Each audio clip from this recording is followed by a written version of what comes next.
right, welcome back to another episode of the Kitchen Table Podcast, where business gets done. I'm your host, Ken Baden, and I'm sitting here virtually, if you can't see, but I'm virtually sitting here with my man, Danny, a.k.a. Coolness. Danny, what's up, brother? How are you today?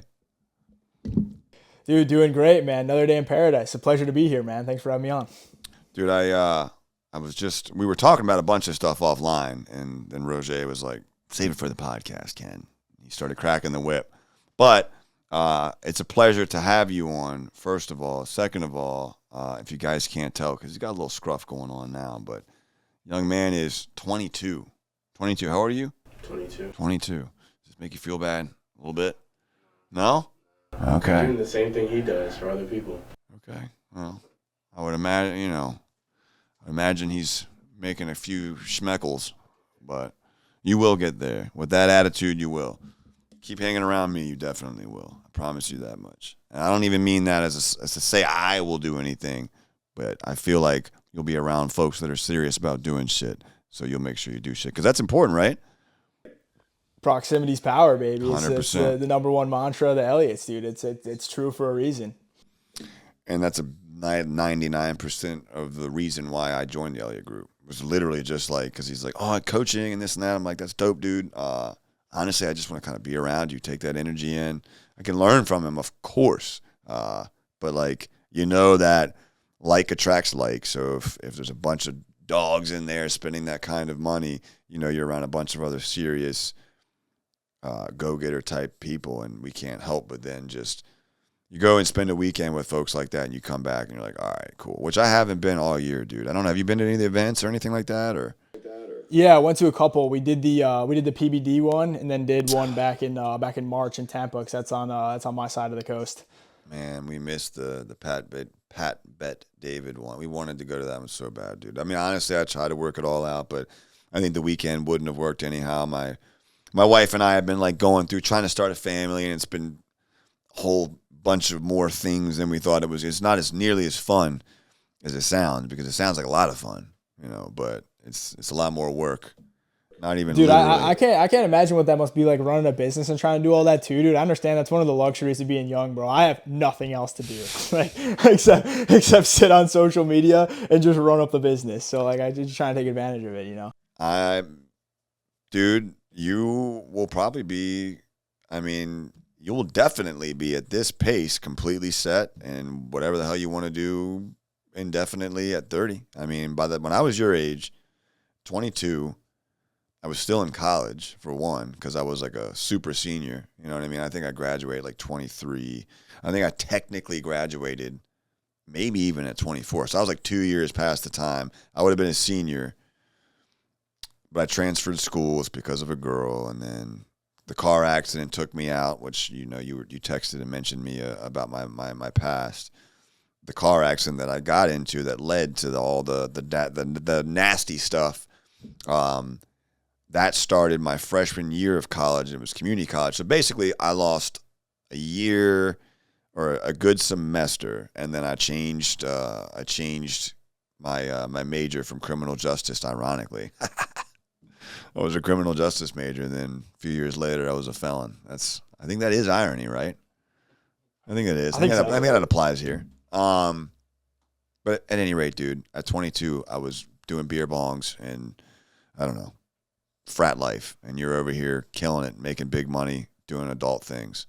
What's that like? I got it out of my system at 17 and 18, man. I already experienced. I feel like you kind of got to go through and do the stuff in order to take someone else's word that you shouldn't do it. Like, of course, everyone says like you shouldn't do this stuff, but I've had a good inherent ability to fuck around and find out for myself. But I think intelligence is not the lack of making mistakes; it's just the rate of learning. So you go face first, go make the mistakes, and then just learn from them. And then the more mistakes you can force into a short period of time, the smarter you become as a byproduct. So that's how I've been going about, just trying to fail as much as I can, get all the mistakes out of the way early, and then set myself up.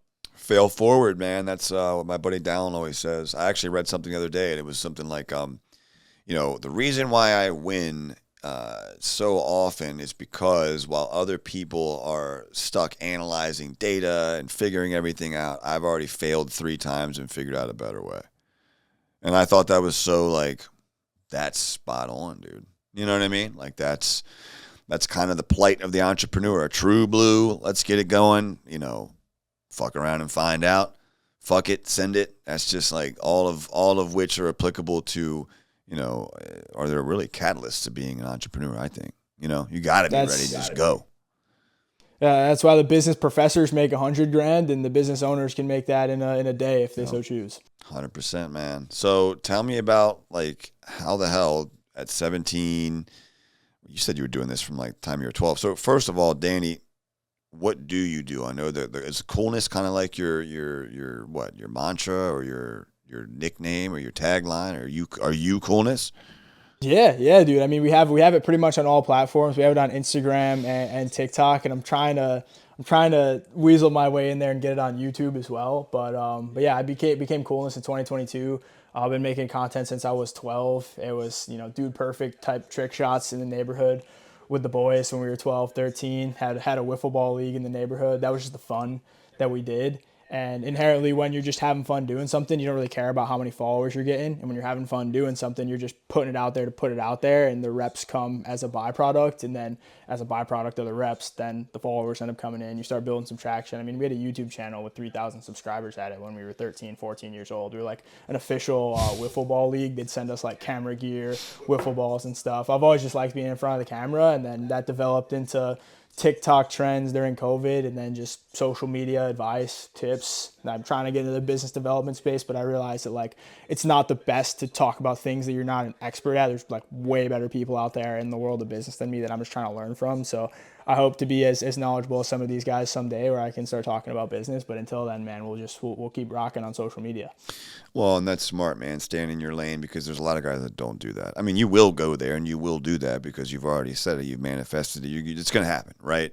But I love that you're like, I'm not going to bullshit people and just step out here and all of a sudden I'm Mr. like, you want to 10x your business? You want to blow your business up? I'm your guy. Like, because I can tell you right now, I've spent money with some of those people. And look, I'm just being real. Like, they did a good enough job. What they were really good at was branding themselves, marketing themselves, and now it's become a formula of sports car, rented or not, muscles, dress. Literally, that's exactly why we got into business, bro, is to bring people that actually are the real deal in real life and give them that like branded, like you call it like mystique or presence online, where it's like, it attracts the people because you're going to go on social media. The first $700 I ever saved from my first job, I spent all of it on a course with a guy who could barely speak English and knew nothing about drop shipping. But his page was perfect, dude. Like, he had the exact correct color graded photos, the rented Lamborghini. I was like, this is the guy. And then I sent him all my money and he could barely speak English and I learned absolutely nothing from the course, but I did get a good lesson. Yeah. Is to think twice before you just send a bunch of money to people. But I've always been on a mission ever since then to be able to bring that like branding power to people who are actually doing the thing in real life, as opposed to people who are just trying to fake it. Because I spent the larger portion of the year just like networking with people, going to events, shaking as many hands as you could. I got almost 3,000 contacts in my phone now. I love connecting with people. And if there's one thing I learned from all that, you know, there's 80% actors, dude. Like, everyone just wants to see, like, how can I just look good in front of everybody and not actually have anything going for me? I spend all the time just trying to look good in front of people instead of actually having the substance behind the facade that you're putting up. And it was one thing it took me a while to learn, because I'd just meet everybody and I'd be like, oh my God, this dude's awesome, this dude's awesome, this dude's awesome, this dude's awesome. And then like you start getting to know people more and more, and you're like, oh, you know, you're not really who you say you are. And then there's like 1G that like is the real deal, and you're like, bro, all right, we're boys now. And then you just start having a gang of them together. That's why, like you were talking about with the Elliott group, bro, like if you're gonna be a part of something like that, you got to be like at a certain level. It's kind of like a pre-vetting process. Yeah. Like, okay, this dude actually, you know, you got a little something going. Yeah, they have to, unless they just squandered everything in this one. You know what I mean? Like, if they have that kind of passive income to just, you know, how I had gone to the one event with him and Stewman, and, you know, Roger was there with me, but I had no intentions of it. But it's like, okay, well, look, man, I can work with you one-on-one and blah, blah, blah. And a few seconds later, 25 grand. And that was just the upfront. I was going to say, that was the second one, because we had already paid initial 25 just to, and it's like, well, this is more exclusive, even more. Like, now you're going to work with me. And I'm like, so another 20, so 50. And now he's charging I mean, I think a lot more than that. And I'm not saying that to say anything other than like, at least you know that the folks then that are in that group would have had to done the same unless they got in early or whatever. But I mean, there are guys now that are paying more. So like, hey man, I'm with it. But to your point, it's a pre-vetting process. Most of the folks I've met in this group are actually really, really solid, man. Really solid. And there's fake ones at all levels. But to your point, like the higher up the club and the higher the entry, the less BS, right? And so, but I've spent a lot of money. Dude, I spent $500,000 over the course of like a year and a half, 2 years ago with coaches. And I'd love to have some of that back, dude. You know what I mean? Because if I'm being real, if I'm being real, you know, a lot of it, I learned a lot of lessons, but man, those are expensive lessons, dude. You know, and some of it too is action on my part, man. You know, I wanted to do this. I want to do all the things at once, and I don't like being told that I can't do all the things at once. That just pisses me off. In fact, it just makes me want to do all the things at once even harder. You know what I mean? Like, well, now I really want to do it because you're telling me that I can't do it or I'm stupid for doing it. And sometimes it works, sometimes it doesn't. But I've recently had I would love to know what your thoughts are on that. I mean, you're young, but, and I say that to only point out, you're like, hey, dude, I don't have a family. I don't have shit to do but focus on kicking ass. You know, for myself, I'm trying to build a family. I've got a wife. I've got a team of folks counting on me, which you probably do too. But, you know, all the while I'm like you're 22, getting ready to just blossom into life. You know, I'm in my late 30s, bro. Like, I've got to go now. I was homeless 7 years ago. Like, I have no savings or I had no retirement plan. I didn't plan on, my retirement plan was being dead, dude. Like, I didn't plan on being alive by now. You know what I mean? So, like, I couldn't get a bank account. You know what I mean? So, like, for me, coming back, I'm like, I have to go now because I want to make sure I'm okay. And in order to do that, I've got to work 50 times harder than the next guy to catch up and make up for 20 years. And, you know, I feel like I've done a good job at that and gotten a lot done in a short period of time, but I got a lot of work to do, man.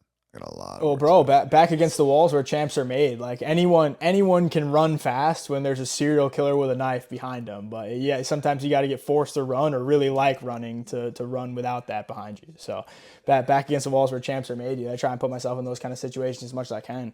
Like there's been multiple times where I've lost all my money, whether it was like a Ponzi scheme or a bad business deal. And like the man you become after that, like what you're doing after that when you have to, like that's when the champs are made. Sometimes you got to get forced into a hand to get better. So That's a great point. I'm thankful for all the times I've gotten ripped, dude. Like it just only made me better.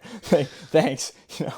I mean, I guess that's a great way to look at it, man, being thankful for it. That's probably the only way to look at it. That's of any real substance that you can actually use. You know what I mean? Being thankful for it. But I'd love to know, man, like well, first of all, we were talking about what you do, right? So, like, what I was getting ready to say is, like, hey, just recently this year I adopted the mentality. Like, last year I did what you were doing. I was going everywhere I could. I shaking every hand, flying out, traveling every once a month, whether it was Arizona or Texas or whatever.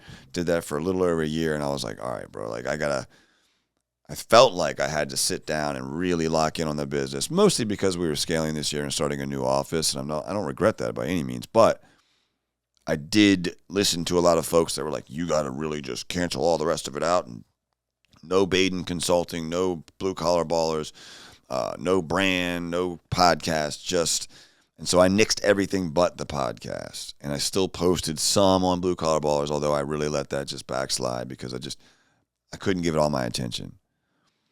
Now I've caught myself like just the power of social media and branding, dude. And good for you, 1.3 million followers or whatever, 1.7 at 22. Like, we spent a whole year and some change focusing on building that because we know the power of that. And that's one thing I wasn't willing to let go. We still have Roger, we still do the podcast, we still record content. But one of those schemes that I spent money on that I was just talking about was somebody that took my money and was like, hey, I'm willing to help you with your social media. Honestly, I sought him out, dude. I got to connect through somebody in another group and was like, oh, he's great. And, you know, he got me some articles done and stuff. And I paid for him, man. And that was cool. It was cool for like business, I suppose, for credibility and branding. But when it came to like, yeah, I'm gonna help you get this many followers, I expected probably what you do. And we're gonna ask and find out in a second, which is like, cool, I'm gonna teach you how to get the results to get this many followers. No, it was just mass influx, thousands of followers, couple thousand followers, like in a couple of weeks. And shocker, they get flagged, they get, booted off. None of our stuff goes anywhere. I just recently hired, I don't know if you know who he is, a guy that goes by Ross the Boss. I just paid for him for a month to see what it was because it was very inexpensive. And I was like, great, dude, let's hear what you have to say, because it was more like, I'm just a guy kind of deal, 370,000 followers, doing my own stuff from my phone. In just a short time, just like kind of him following up with me and like trying to teach me what to do stuff on my phone in CapCut, I've kind of already learned some more from him than the attention I've gotten from these other guys I spent 50 G's on or whatever. So I'd love to know what your sort of process is, as much as you could take us through, and where because I'd love to work with you as well, man, and just kind of see where that goes. But my whole point in all that is I've got to start over, dude. I've got to start over. Like, if you have somebody and you've heard of somebody who's bought followers, they've got bots, it's a wrap, right? Or no? I mean, there's always ways to recover, but I'm a firm believer. Like, this has become one of my core beliefs over the last 4 years of like doing business and fucking up constantly, has been, if somebody tells you it's easy, they either have a course to sell you, or they're full of it, or they haven't done it themselves. Like, nothing is easy. Like, if I get on here and I'm like, all right, bro, 10K followers, 1 month, you don't even have to post, I got you. Like, it almost is the other person's fault for like believing that. Like, of course it's going to be hard. I'm able to grow so much because, dude, I started when I was 12. Like, I was in the neighborhood posting content every single day when there was no competition. Because reality is, bro, like 5 years ago, everyone was on social media. Everyone was on Facebook. Everyone was on Instagram. TikTok was becoming popular 5 years ago. There's the same amount of eyeballs now as there was 5 years ago. The difference between now and 5 years ago is everyone's like, do you need a personal brand? And everyone's like, fuck, I need a personal brand. So now there's like 20 times the competition and the same amount of eyeballs. So like, of course it's going to be hard. Like, you got to constantly stay ahead of the game, constantly stay on the trends. Actually this is a shocker, bro. For people listening in, this is a real shocker.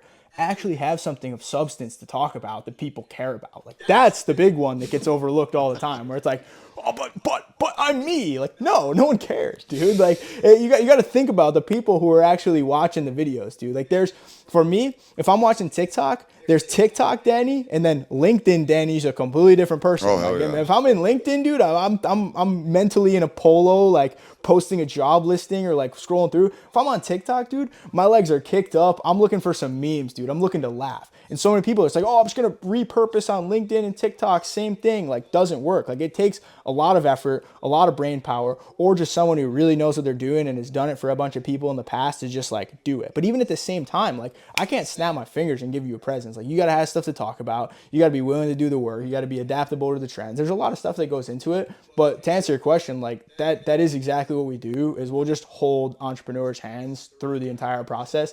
We only really work with guys who are 35 plus, because like some of the younger guys, bro, it's like, just go do it yourself. Like, we're completely high ticket, done for you. We do everything. We script out all the stuff for you. We'll send someone in your area to film with you if you need it. We'll edit all your stuff. We'll post it all for you. And then if we need to like run a couple ads at first to get off the ground, we'll do it. But I have a big passion because, dude, I've gotten finessed so many times in business. Like, I have no one to blame but myself. But there's so many phonies that are out there. When I say there's 80% actors, bro, that's probably an understatement. Yeah. Like, there's probably way more than that percentage. Yeah. And I just want to bring the real people who have actually done stuff and actually have value to provide and have good stories, and just bring them out into the public where people can start to grow. So as much as no one probably cares about what I do, I just want to provide as much value as I can on the podcast too, dude. I know like a lot of these social media guys will come on here. Oh, are you kidding me? I mean, everybody, you say that, but in reality, this is probably one of the most valuable. Everyone who listens to this, because we talked about there's a lot of entrepreneurs, a lot of sales folks. I mean, anybody wants to build a brand on social media. But if you're a business owner or a high-level VP or somebody who's looking to build a brand, like, I mean, anybody should be looking to do that at this point, right? Because you build a brand outside of you build a brand that is you, then you can do anything with that brand. You know what I mean? You can monetize it, even if you're not literally monetized on like the channel or whatever. You can do what Ross did. Ross the boss, dude. At the end of his thing, he's like, makes a freaking right wing, I don't know, funny joke about crazy shit in politics. And at the end of it, he's like, hey, if you want your social media to blow up. And I'm like, what? And, you know what I mean? I had never heard him say that. So I'm like, what are you doing? You know, and, you know, and he gets a little bit. Like, again, it was a smaller ticket, and I was very comfortable. Like, all right, what's up, man? He talked to me a couple times. So, but I'd love to see, man, more in the future too. Kind of, if there's anything, because when I blow up, inevitably, because first of all, if you don't know anything about me, now I'm locked in, and I've been spent a fucking year, over a year, paid this young man to follow me around with a camera. You know what I mean? Like trying this, trying that, trying this, trying that. You a year and 4 months. David before that for probably 6 months or so. So 2 years now. And it hasn't moved a fuck. So I can tell you, by the way, if you pay for fucking followers, you're fucked. Because our shit has not moved. And I've seen people like follow us. It just doesn't move. From what I understand, the reason for that, and correct me if I'm wrong, Danny, is that based on the current algorithm of Insta anyhow, you make a reel, it gets dished out to your folks first. Well, if your folks are fake nobodies, it looks like it's poop, and it's never going to get ushered out into the For You page or like anywhere that anybody wants to see. So like it's got to pass the sniff test of your own folks first. If your own folks are BS, it ain't going to get kicked out. So again, of what use are these freaking followers if they're not real, bro? I'd rather have 5,000. Like I would have on Facebook and be legit, and people that really want to see what I have to say versus like 10, 20, 30, 100, a million fake ass followers. No, thank you. So anyhow, yeah, dude. I mean, it depends on the goal a lot too, dude. That's like the first thing I always go over with people is like, what do you want out of this? Because some people are like, dude, I want to be famous. I don't care about anything but being famous. It's like, okay, well, we're gonna have you say different things on the camera so that you can just get viral potential and credibility and fame, regardless of if that's what you want to do or not. There's other people who are like, dude, I need 800 followers that like are my exact target niche, and I'm going to sell to them. And like I know people who have 800 followers on Instagram who make more off their Instagram than people who have tens or hundreds of thousands of people. Like the TikTokers, bro. I know TikTokers that have like 10 million like actual followers, and they get on there and they do like the TikTok dance and stuff, and they make no money. And then there's dudes that have like 800 followers on Instagram. They're just crushing high ticket. Like 20 people buy something off you for $10,000 a month off of 800 followers. It's a lot more money than if you got paid, $10,000 one time to renegade in front of 10 million people. Like it just is what it is. But some people want that. Like some people would rather have fame and credibility and just they want to be known. Like they want to step off the plane and get stopped in the airport rather than just be more low key and make more money. But I think that there's a happy medium between getting known and making more. Because yeah, the more people I that think see that's you, what I'd be looking for. Attention is king, dude. Lil Wayne said, he goes, I tried to pay attention, but attention paid me. Oh yeah, hell yeah. Really. Yeah, that was. I actually think I remember. What did he say on a CD, or was it just like an interview? I remember that Lil Wayne It's verse. definitely a song. I couldn't tell you the song name, but I believe you. I recognize it. I recognize it. Big Drake listener. So. I couldn't agree more, man. And I mean, I think for me, what I told my wife, because my wife's all in on it, dude. I love that, dude. Like she's an attorney, and she's been such a source of like power for me, man. Because again, I come from a place. Well, dude, I was a shithead before this, so just keeping it real. Like I was like. Decent enough, I guess, okay looking guy, at points in good shape. I just thought like things were just going to happen, dude. You know what I mean? Somebody wanted to pay me to fucking exist, I guess. I don't know. And life just said, sit your bitch ass down and be homeless for a bit. Beg for some money. I was just kidding. But I mean, that did happen, but I wasn't I had a good heart, man. I was raised by good people, but I didn't have, I wasn't grateful. There you go. So gratitude is something that was really poured into me when you get stripped of everything. It's your own fault. And then you come back from that, and then you're a much, much better person, much more hungry, much more driven. I mean, to your point, being thankful for being ripped off, dude. And I say this, I've said this on a million different episodes. I am so thankful that happened because at any point in time, like right now, 2024 has been a brutal year. It's been a lot for everybody, business owners, especially in this market. People can say what they want, but they're full of shit. I know the mentors that I have here are the biggest business owners here, and I know what they're dealing with. You know what I mean? But I can tap into, well, I could be fucking homeless, waking up wondering who I'm going to hurt today or who I'm going to steal from or who I'm going to disappoint. how my existence just is a drain on everybody. You know what I mean? Like gratitude's a superpower, dude. But I don't even know where I was going with that. I guess because it's really important to have those kind of experiences like that too, because if you have such like a low point, you go all the way down here. The average day-to-day stuff is like this little microscopic stuff, and stuff that used to get to you doesn't get to you anymore because it's so small compared to when you had to go like this far down. Plus, like if you were to put in a fight like a tiger that was raised in the zoo and just had a zookeeper just give it food all day and people just came and look at it and took pictures of it. You put that tiger up against one that was raised in the jungle and only ate what it killed, like the jungle tiger would just every time.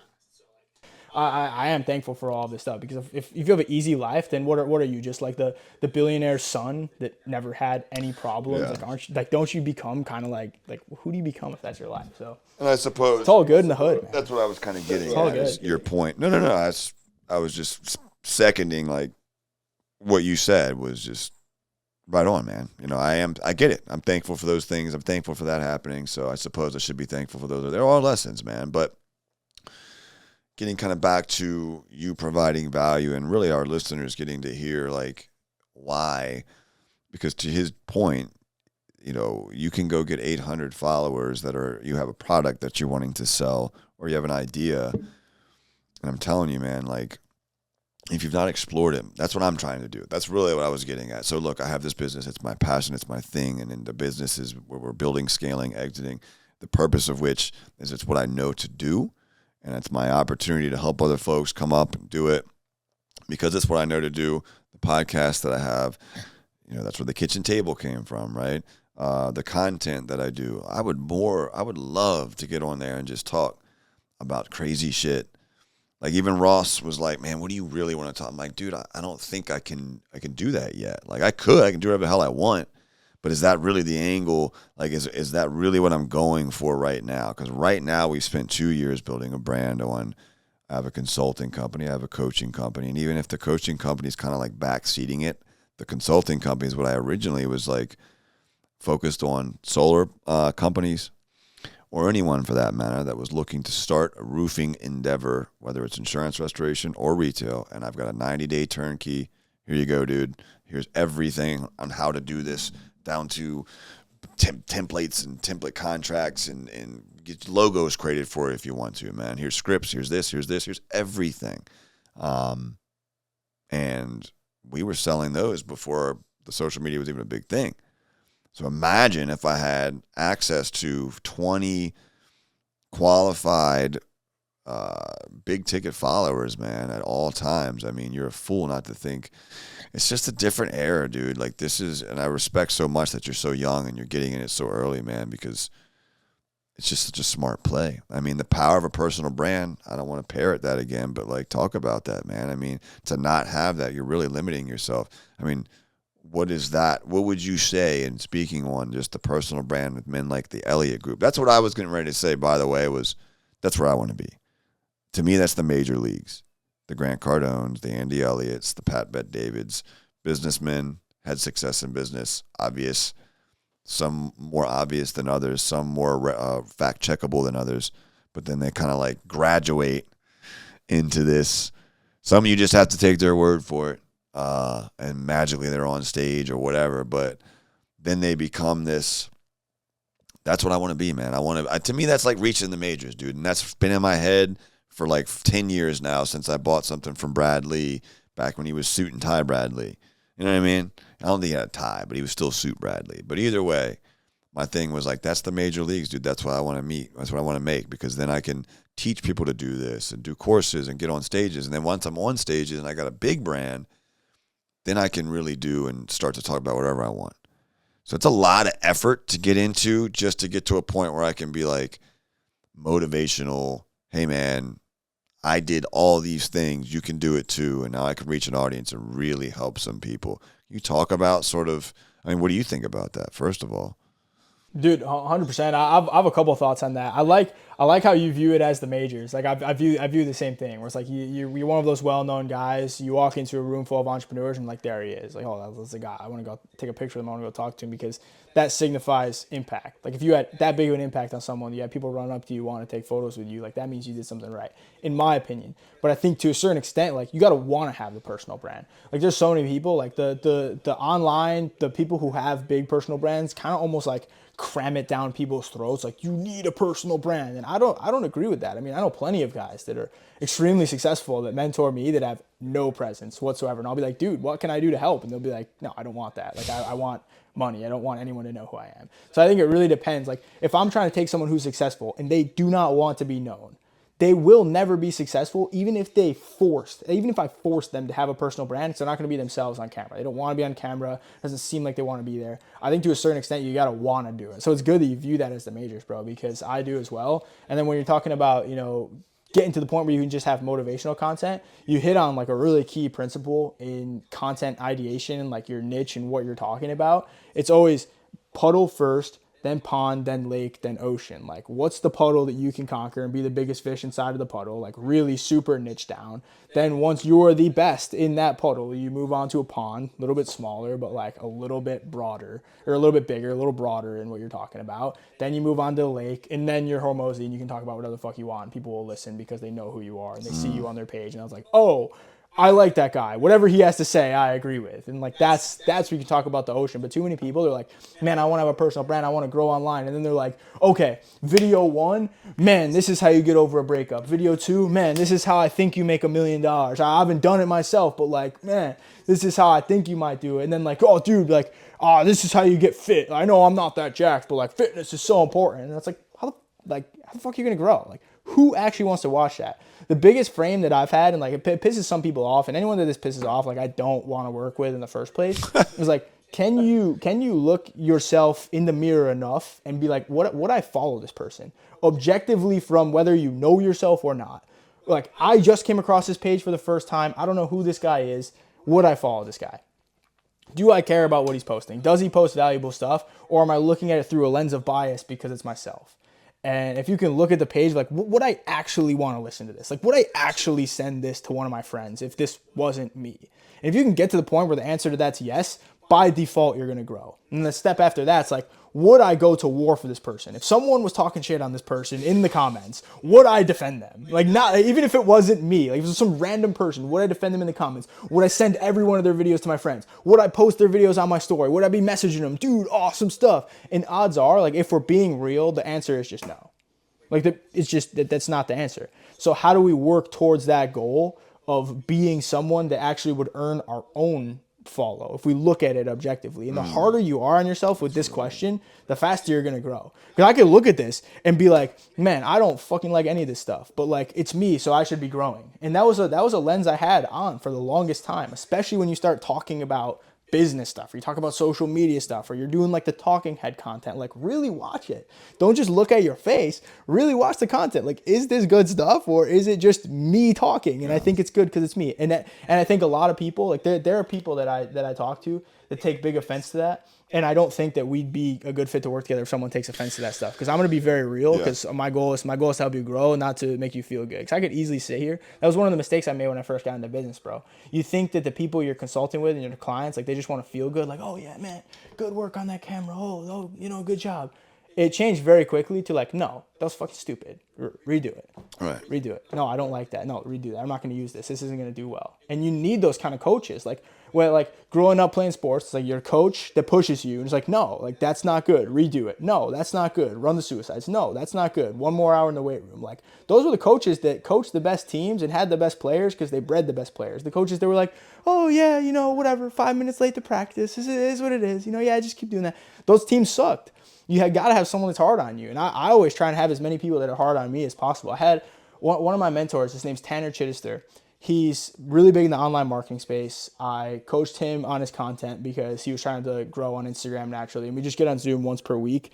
I did it completely for free for him because I had watched his content when I was growing up and he helped me a ton. And I was like, dude, whatever I can do to help you out. He was like, dude, you can jump on too.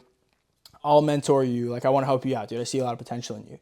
And I told him about like a business like fuck up that I had recently.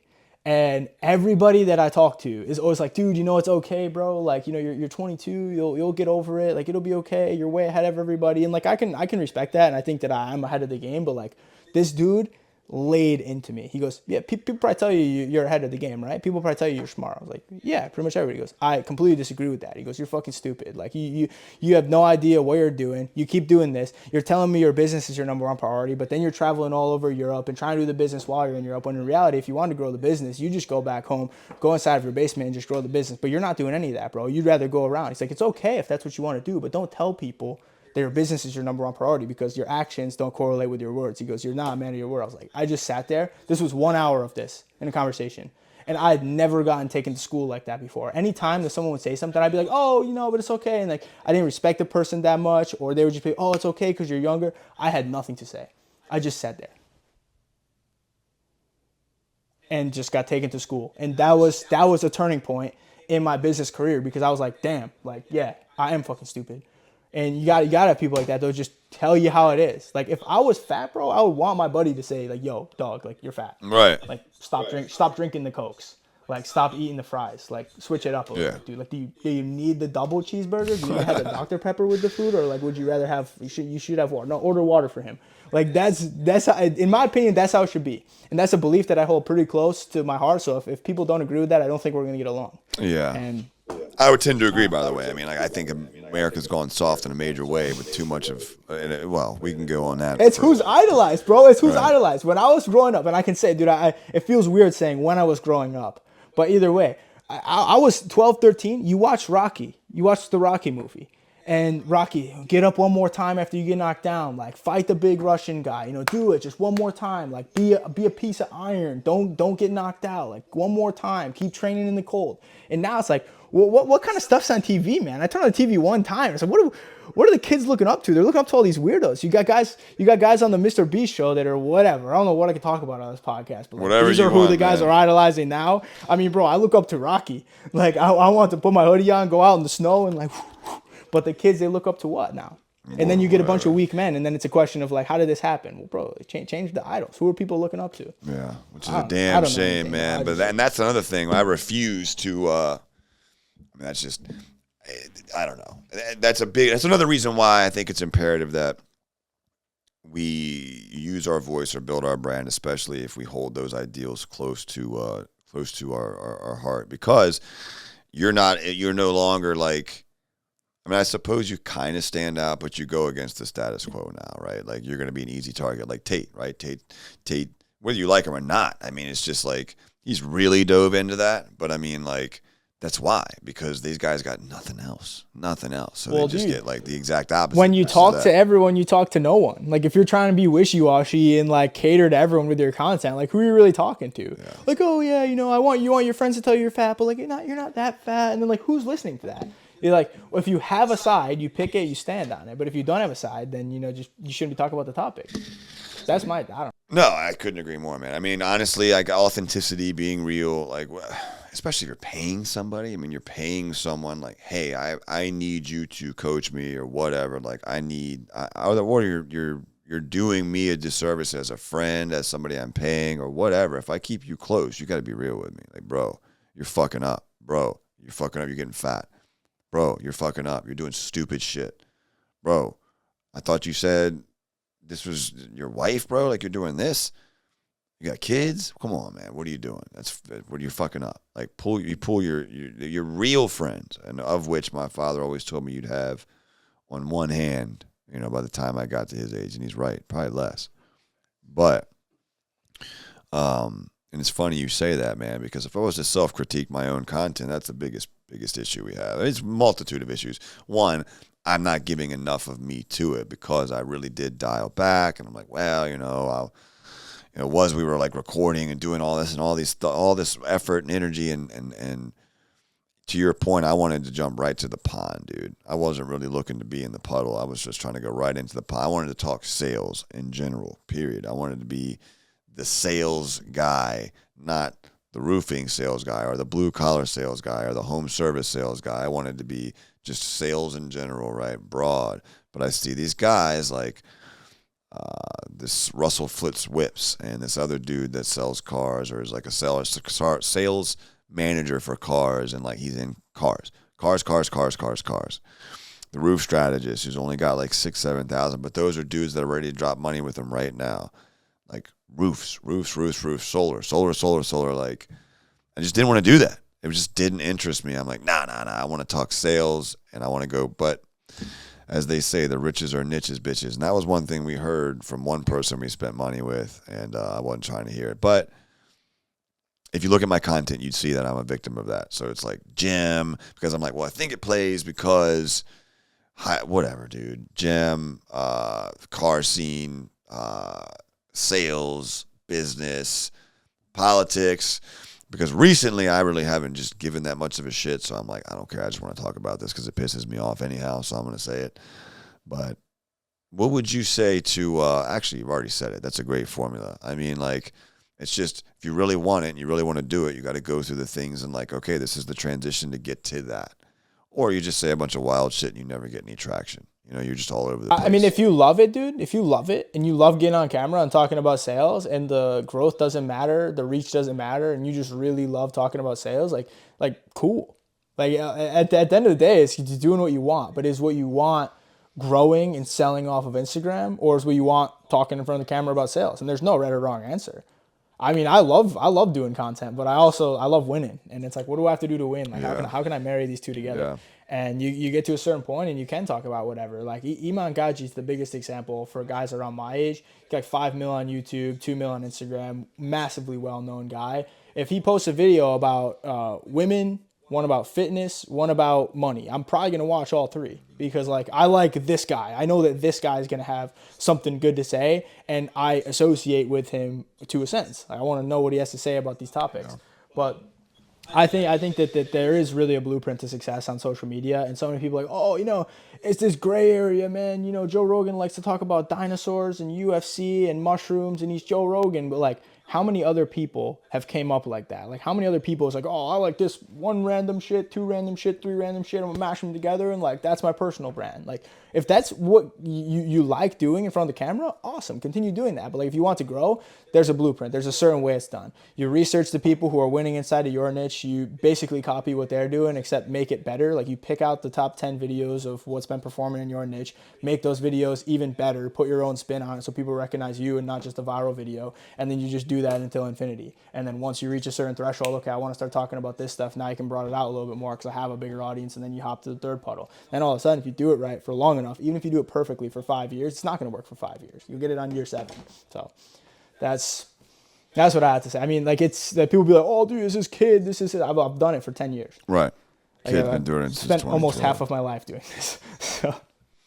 Yeah. I mean, and it's frustrating because I really have to kind of start over. But to your point, I mean, we're niching down at least, you know, not just, I suppose we could niche all the way down to just roofing again, but I'm focusing on like, because originally when I did this industry, it was remodeling, and remodeling is roofing, siding, windows, doors, gutters. I mean, that's every time, right? Like, we sell remodeling, exterior remodeling products.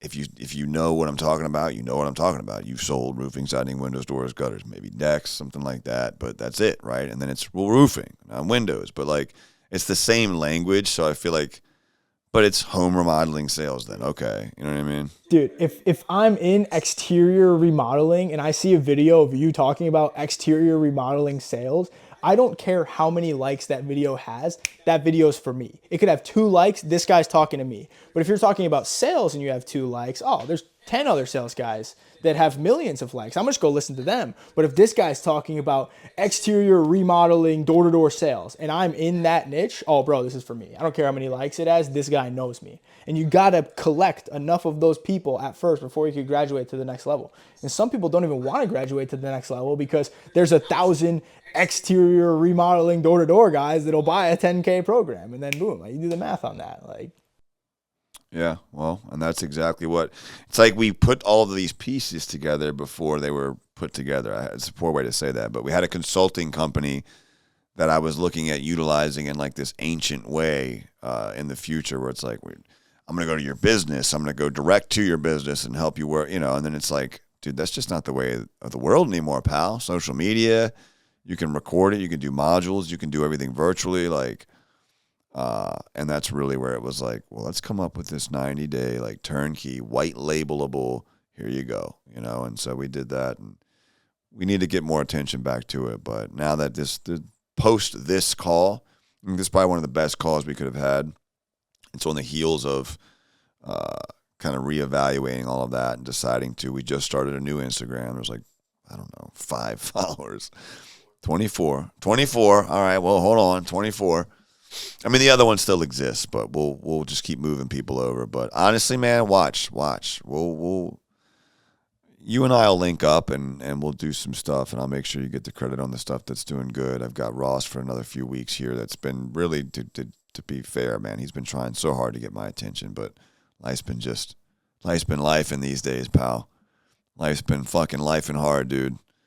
My wife, everything, 5 minutes. He just gave me the 5 minutes. He just gave me one of these, dude. How dare you, first of all. Don't you ever do that to me again. I'm just kidding. Danny's like, oh. Ugh. No, man, I've really. Dude, I know all too well, man. It's part of the podcast vibe, dude. Unless you're Chris Williamson Hormozy the 4-hour Modern Wisdom podcast once per quarter, like those guys. I mean, I just listen to one of them 3.5 hours. They just go the whole time, and it's engaging stuff. But that's the thing. Yeah. People will actually listen to it. Anyone can go on and talk for 3 hours on a podcast, but is the shit you're talking about actually right? good? And it's people call me if I could bundle up one thing, just be actually do good stuff. It's a crazy concept. That's kind of like the Rogan thing, by the way, where I was thinking about that. These guys can go for 3 hours and be engaging, but I feel like Rogan is just a bro. You know what I mean? And there's other podcasts like that, but to your point, I don't know, man. I feel like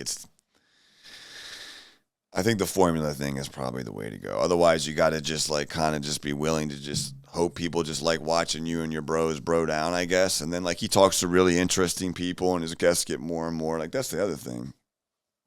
Rogan was a comedian in the end, and so he's a funny dude that has a lot of connections with a lot of cool people. I mean, he works in the UFC, so he's got a great network of folks.